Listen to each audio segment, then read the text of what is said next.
어렸을 때부터 저희 도깨비 얘기 많이 들었죠. 예.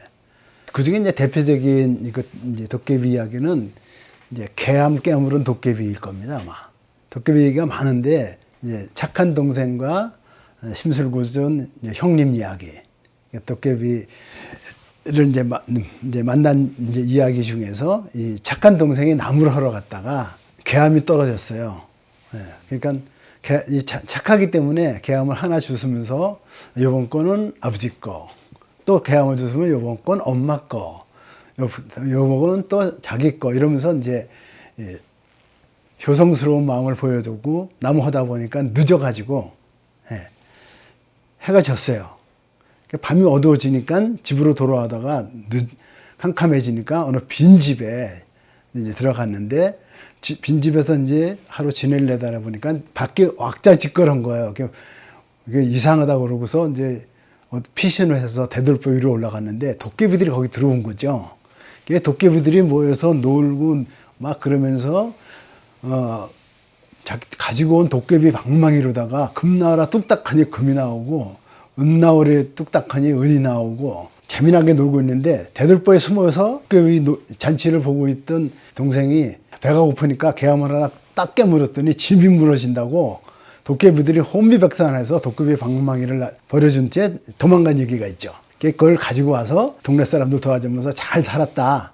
대신 욕심 많은 형님인 갔더니 도깨비들이 속지를 않고 이놈이 우리 도깨비 방망이 훔쳐간 놈이라고 흠씬 두들겨 맞았다. 이게 어렸을 때부터 들은 이제 도깨비 얘기고, 도깨비는 심술궂기도 하고 장난스럽기도 하고 사람에게 속기도 하고 사람하고 씨름을 해서 또 지기도 하고 막 여러 가지가 있는데 그 특징을 되게 이게 전해 내려온 걸 이제 모아 보면 이제 심성이 고약한 사람은 골탕을 먹이고 착한 사람은 도와주고 장난도 좋아하고 그래도 장깨는 별로 또 없는 것 같고 또 사람하고 내기 시합해서 또 지기도 하고 그렇지만 또 힘도 엄청나게 써가지고 못하는 일이 없지만 또 사람에게 또 속기도 잘해요.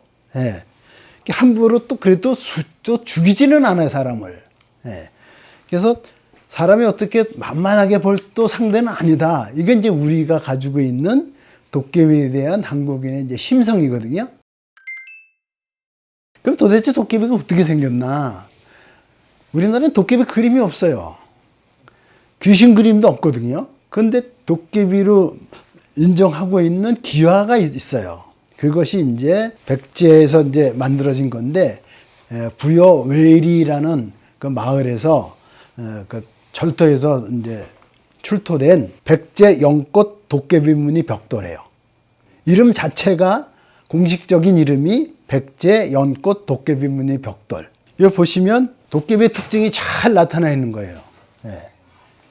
사람 같은 체형에, 사람 같은 몸에다가 하도 기괴한 얼굴을 하고 있죠. 그리고 팔에는 악어 같은 등같이 그냥 뿔들이 막 솟아나고, 그리고 손발은 또 맹금제 손발처럼 막 무섭게 이제 생겼죠. 이게 우리가 이제 전에 듣던 도깨비의 상이라고 이제 해서 아예 문화재청에서도 보물 제 343호로다가 지정을 했는데 8점이 출토됐어요. 8점. 8점이 출토됐는데 용 문양은 또 따로 있어요. 그러니까 용은 아닌 거죠. 그럼 도대체 누구냐 이거죠. 이것을 도깨비 문이라고 이제 인정을 한 거예요. 근데 가만히 보면 어디 서 있습니까? 연화자대에 서 있잖아요. 연화자대에는 되게 불교에서는 누가 서 있는 거예요? 부처님이나 보살이 서 있는 거잖아요. 그러니까 받들어 모셨다는 뜻이거든요. 그래서 그때의 이제 백성들이 받들어 모셨던 것이다. 이렇게 이제 인정을 하고 있는 거예요. 근데 8점 중에서 2점이 나왔어요. 도깨비 무늬가 들어가 있는 벽돌이. 또 하나는 요거예요. 역시 이제 당당히 서 있는 도깨비인데 어디에 서 있느냐? 산수간에 서 있어요. 그러니까 산수를 진호하는, 산수를 지키는 이러한 도깨비일 것이다. 이렇게 이제 인정을 이제 하게 된 거죠. 받들어 모셨다는 뜻으로 이제 이런 이제 연화문이나 이제 산수, 산관, 이제 산수간에 서 있는 그림을 이렇게 조각을 했다 이렇게 이제 보게 된 거예요. 예. 그래서 실제로 도깨비를 받들어 모셨다 이런 거는 기록이 별로 없어요. 예. 고려 시대에도 별로 기록이 없고 그런데 석보상절에 조선시대 초기에 석보상절이 뭐죠? 부처님이 일대기를 한글하고 섞어서 해석해 놓은 게 석보상절이거든요. 예. 거기에 도깨비계가 나오는 거예요. 예. 뭐라고 나오냐면 도깨비를 청하여 복을 비고 목숨 길기를 빌었다 하는 내용이 나와요. 그러니까는 민간에서는 꾸준하게 도깨비에다가 수명도 빌고 복도 빌었다는 것을 이제 알 수가 있었던 거예요. 오랫동안 이렇게 도깨비를 받들은 것까지는 알 수가 있는데, 그럼 이 도대체 모델은 누구냐? 예, 모델은 누군지를 알 수가 없는 거예요. 예, 우리의 기록에는 이 기록이 없는데, 사마천 사기에 그 치우장수가 나오는데, 치우장수가 동이족의 수장이라고 나오거든요. 예, 동이족의 수장이고, 구리, 얘 천다다. 구리가 있나 동이족이니까. 동이족의 얘 천자다. 그리고 묘가 산동성, 동평군, 수장현, 가망성 안에 있다. 그리고 형제가 80인이 있었다. 황제하고 싸워가지고서 탕록에서 죽었다. 이렇게 사마천 사기에 기록이 다 돼 있어요. 그러니까는 그 이후에도 어쨌든 중국에서는 치우를 갖다가 전쟁의 신으로 모셨어요. 그러니까 한나라 때 유방이 그 전쟁터에 나갈 때도 치우 사당에 이제 절을 하고 갔다. 이런 기록이 다 한번 있는 거예요. 그러니까 전쟁의 신으로 계속 이제 전해져 내려왔지만 어쨌든 중국 사람들은 황제하고 자기네 조상이라고 생각하는 황제하고 대적했던 인물이었던 거죠. 그러니까 동이족의 수장이었기 때문에 이것이 그래서 우리 한민족이 동이족 계열이어서 가장 전쟁을 잘했던 치우장수를 수호신으로다 모신 것이 아니냐 이렇게 생각을 하게 된 거예요. 그런데 우리 기록, 역사 기록에는 없지만 소위 이제 우리가 그 정통 사서라고 인정하지 않는 한당곡이나 뭐 귀원사와 같은 데는 그런 얘기가 이제 실려 있는 거거든요. 그래서 이제 이러한 얼굴이 이제 이 도깨비의 얼굴, 그러니까는 큰 입에 주먹코, 이제 커다란 눈, 이런 이제 특징들이 도깨비 이제 귀화로다가 삼국시대에 나타난 것이 아니냐. 근데 이렇게 보게 된 거고, 그래서, 치우장수의 얼굴일 것이다. 왜냐하면 치우장수는 동두철액이라고 돼 있어요. 사마천 사기에. 이게 뭐냐면은 동의 머리와 철로 만든 이마. 이랬거든요. 이게 말하자면 가면인 거죠. 예. 금속으로 만든 가면을 썼던 것이 아니냐. 이렇게 이제 생각을 했었던 거예요. 삼국시대를 거쳐서 신라시대 오면 이 도깨비 귀화들이 이제 이렇게 만들어지는데 아까 봤었던 그런 이제 스타일인데다가 이렇게 이제 뿔이 난 모형으로 이렇게 돼 있거든요.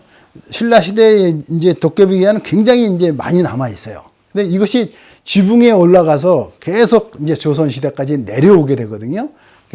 그래서 우리가 전통적으로 부르는 이름은 이제 원래 발해기 귀화예요.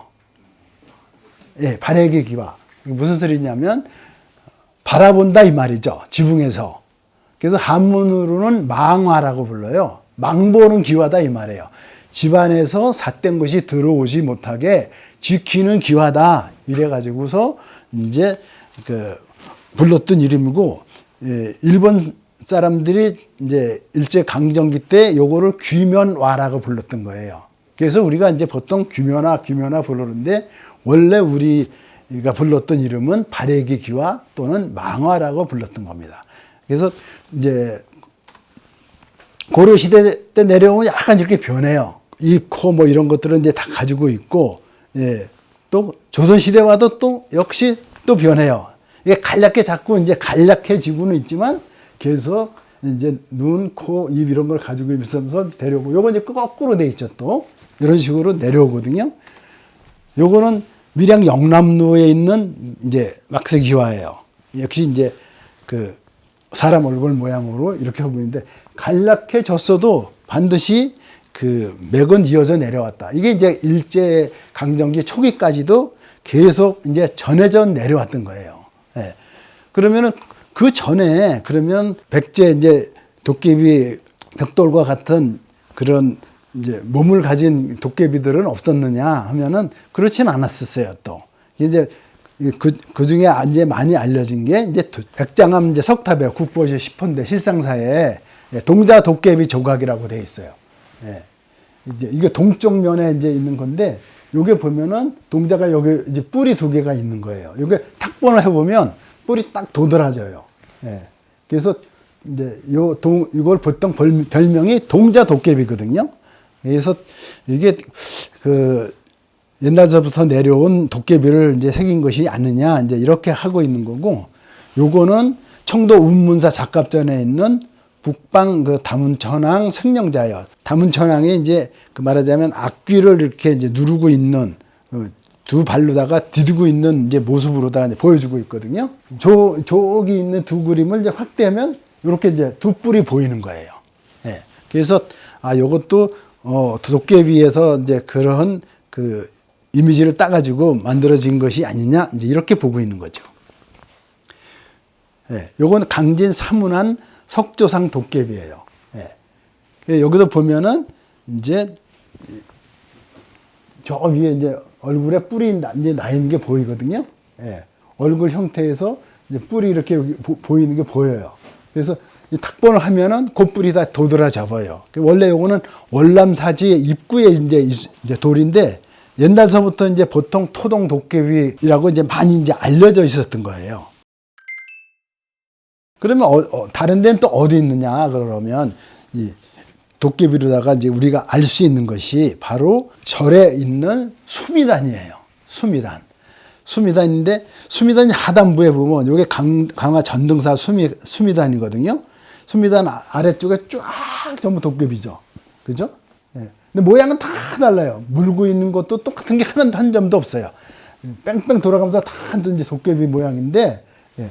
그 중에는 이렇게 써 있는 것도 있어요. 왕자. 예. 이마에 딱 왕자를 쓰고 있죠. 왕도깨비예요. 그러니까 우리가 보통 이제 한민족이 인식하고 있었던 도깨비는 보통 왕도깨비 또는 복도깨비예요. 예.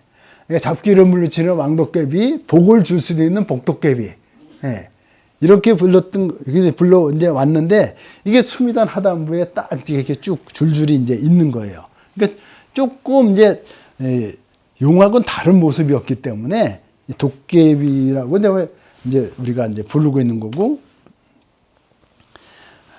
요거는 이제 완주 송광사 그 사천왕 중에서 광목천왕 이제인데, 광목천왕은 항상 요런 중국이나 죽도 그렇고 우리도 그렇고 요런 이제 도상이거든요. 광목천왕의 그 자기의 위엄을 드러내기 위해서 용의 목을 확 다 감아진 거예요. 용의 목을 확 감아진 거예요.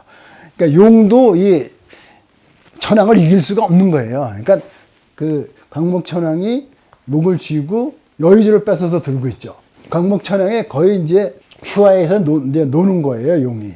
예. 그러니까는 그런데 용이면은 요게 배꼽 장식이 보이잖아요. 예. 요건 뭐냐 이거죠. 용은 이미 자기 손아귀에서 쥐고 있는데 요거는 용이 아닐 것이 아니냐. 모양도 좀 특이하죠. 그죠? 이건 아마 도깨비일 것이다. 그러니까 또 요 허리띠 장식에도 전부 이렇게 용이 들어가 있어요. 예. 그러니까는 용부도도 이제 힘이 센 그러한 그 짐승 모양, 도깨비 모양을 따서 이렇게 장식으로 쓴 것이 아니냐. 사천왕들이 대개 이런 장식이 많거든요. 그래서 또 광목천왕은 항상 용을 움켜쥐고 이렇게 여의주를 뺏어서 가지고 있어요. 예. 그러니까 그 이제 그 자기의 강력한 힘을 이제 보여주고 있는 거거든요. 더 확실하게 보여주고 있는 게 요 조각품이에요. 법주사 대흥보존에 이제 수미단에 있는 건데 뭐로 보입니까? 용을 물고 있는 거예요. 큰 입으로 넙대대한 얼굴에 용의 얼굴이죠. 용의 몸 이렇게 돼 있어요. 이렇게 나와 있어요. 용을 입으로다가 물고 있는 거예요. 그러니까 그 정도로 이 도깨비는 위험 있고 힘이 세고 강력한 수호신의 역할을 한다. 이런 뜻을 이제 포함하고 있는 거거든요. 이것도 역시 사천왕의 그 배꼽 장식이에요. 마곡사에 있는 건데 좀 재밌죠? 그죠? 용얼굴은 틀림없이 아닌데 혀를 빼가지고 코를 후비고 있어요. 근데 여기만 이렇게 있는 것도 아니고 이게 순천 그 정해사의 수미단에도 이런 도상이 또 있어요. 그러니까는 용하고는 차별화된 더 힘이 센 그런 수호 신장으로서 여기에 장식품으로 쓰지 않았나 이렇게 보는 거예요. 용하고 그런 도깨비하고 다르지 않다는 것을 보여주는 것도 또 있어요.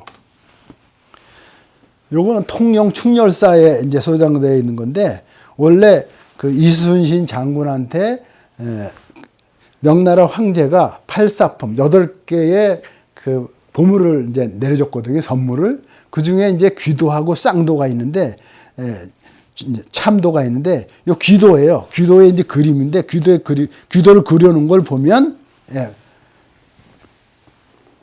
용의 입에서 도깨비가 나오는 거죠. 그래서 요 칼 이름이 귀도예요. 도깨비 얼굴에 손잡이가 있기 때문에. 그러니까 용이 중요했으면 용도라고 했을 텐데 이걸 귀도라고 부르거든요. 그걸 이제 확장한 거예요. 역시 우리가 이제 그 도깨비 얼굴에서 봤던 벽사치. 벽사치라는 건 이제 삿된 것을 물리친다는 의미를 가지고 있거든요. 이 장승에서 보이듯이 큰 코와 송방울 눈. 거기에 이제 이 도깨비의 아들인지 이가 이렇게 이제 매달려 있는 그림으로 나타나고 있는 거예요. 근데 이와 비슷한 것들이 요건 이제 고석이라고 그러는데 묘 앞에 상석 받침을 요게 2개를 받치고 있는 거예요. 4개가 받치고 있잖아요. 그 앞에 이렇게 주르게 나타나요. 그건 역시 삿된 것을 물리치기 위해서 이렇게 이제 나타나고 있는 건데 이런 것이 이제 우리 문화 전반에 쭉 이제 깔려 있는 거거든요. 그래서 원래 그 삼국시대 때에 이제 지붕 위에 도깨비 귀와 망아로 나타났던 거는 우리가 이제 일본의 불교를 전해졌기 때문에 일본의 사찰에도 당연히 나타나겠죠. 일본의 사찰에 가면은 이 귀와 오니가와라고 부릅니다. 일본 사람들은 오니가와라가 굉장히 많습니다. 어디 가나 고찰에 가면 오니가와라를 볼 수 있어요. 이런 식으로 이제 일본 사찰에서 볼 수 있는 이제 오니가와라거든요. 그래서 이 용하고 도깨비하고 다르다는 거를 이제 알 수가 있는 거고, 교토에 가면 이제 30산 간당이라는 산추산 겐도라는 절에 가면 용둥기가 있어요. 용둥기. 등불을 이렇게 들고 있는 거예요. 그러니까 요걸 도깨비라고 본 거예요. 역시 얼굴은 도깨비 얼굴이고 몸은 사람의 몸을 이제 따서 만들었는데 2개가 있어요. 용둥기와 천둥기. 근데 용둥기가 이렇게 요건 이제 등을 들고 있는 모습이 법당 안에 설치되어 있는 거예요. 그래서 계속해서 이렇게 도깨비의 도상은 백제 그때 있었던 도상부터 시작해서 계속 하던 조선시대 기와지붕 이런 데까지 흘러내려오면서 이제 전해져 내려왔다. 이런 것을 이제 알 수가 있거든요. 요것은 이제 그 종로 비각에 있는 이제 그 철문의 도깨비예요. 종로 비각은 뭔가 하면 원래 정확한 이름이 고정 어극 40년 친경 기념비예요. 지금 교보빌딩 앞에 광화문하고 종로 그 교차점 그 구탱이에 있는 거거든요. 거기에 고종이 나이가 51세가 되고 이러면서 또 왕위에 오른 지 40년을 기념해가지고 요 기념비를 만든 건데 여기를 만들면서 그 철문을 갖다가 이런 식으로 만든 거예요. 여기 보면은 왕실을 상징하는 이제 백곳이 여기 들어가 있죠. 백곳이 들어가 있고 그 위에 역시 수호신장역으로 이제 도깨비를 조각해서 이렇게 이제 모셔놓은 거예요. 근데 이 벽사치가 이제 위에서 아래로 내려오고 위로 이제 솟았고 큰 코에 큰 눈에 큰 귀 이렇게 했는데 여기에 이제 꽃갈 모자 같은 걸 해서 역시 창살로 창끝 같은 거로도 이제 마무리를 했어요. 이게 이제 아마 1902년이니까 결국은 이제 조선이 멸망하기 마지막에 이제 도깨비가 아니냐 이렇게 이제 볼 수 있는 거거든요. 이 결국 원래 이제 이렇게 우리한테 삼국시대부터 나타난 그 도깨비 문양이 이제 조선시대 이제 마감되는 1902년도 이 무렵까지도 계속해서 이제 우리 문화 속에서 이제 전달됐고, 절집안에서는 수미단이라든가 또는 이제 지붕이라든가 이제 지붕의 수호신으로 이제 망화 또는 이제 발해의 기화라는 이름으로 계속 전달돼서 내려왔다. 이런 것을 알 수가 있어서 아직도 이제 그 옛 전통을 이제 살리고 또 복원하고 하는 이제 건물이나 이런 데서는 우리가 계속 볼 수가 있고, 하다못해 이제 기와를 지금 이제 동기화로 바꾸잖아요. 예. 그러니까 동기화로 바꿔도 요 문양은 없어지지 않고 계속 이제 나타나고 있어요. 예. 그래서 아마 계속 전승되어 내려갈 것이다. 이렇게 보고 있고, 그래서 이 도깨비는 우리 민족하고의 긴 역사성을 갖고 전해져 내려왔고, 앞으로도 아마 전해져 내려갈 것이다. 이렇게 이제 이해하시고, 다른 데 가서도 이렇게 발견하시면, 이제 그렇게 이제 한 번 더 이제 생각해 보시는 이제 시간이 되면 이제 좋겠습니다. 오늘 도깨비 공부는 이제 여기서 마치도록 하겠습니다. 감사합니다.